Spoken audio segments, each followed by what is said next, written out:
Good morning, First Baptist Church. Welcome to the Monday blog. Obviously, we're in the book of James still. We've been here forever, what seems like, but I'm surely enjoying it. So let me share my screen as we start to talk about James 5. And we're going to start here in verse 8. It says this, "For the coming of the Lord is at hand. Be patient. Establish your hearts." And what does that look like? Well, let's go down to verse 9. In verse 9, we see this: "Do not grumble against one another." Right? There's stresses, there's things going on in the church, there's things going on in our life. And it's saying, do not grumble against one another. He's talking about brothers, believers in the church, believers in Jesus Christ. And why? So that we do not be judged. When we judge, when we grumble about others, we're putting ourselves in the place of Christ. And Christ is the one, the judge that is standing at the door that we see in Revelation 3:20.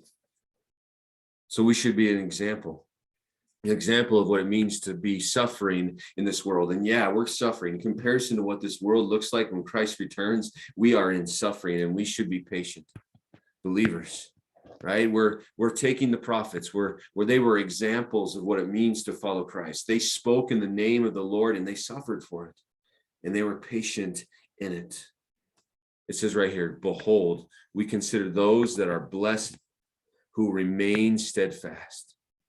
That's how we're blessed, is we remain steadfast. If we focus on Christ, not on all the things that the world is throwing at us, not on all the things that we could have, not all the things that we grumble against because they don't do the things that we want, but we remain steadfast in who Christ is, and our love for him drives everything else in our life. You've heard the steadfast of Job. I mean, how steadfast was Job? Through all of that, he remained faithful to God. Now, he never said something to the extent that, "I don't believe in you, God." Now, he was struggling. Things were tough. But as he remained steadfast, he saw the glory that would be returned to him twofold. You have seen the purpose of the Lord, how the Lord is compassionate and merciful. So that's the contrast. Instead of being a grumbler, we can be compassionate and merciful for others, because that's what the Lord was. That's who we're supposed to emulate. That's who we're supposed to be like. So as we go through this day, let us not be grumblers.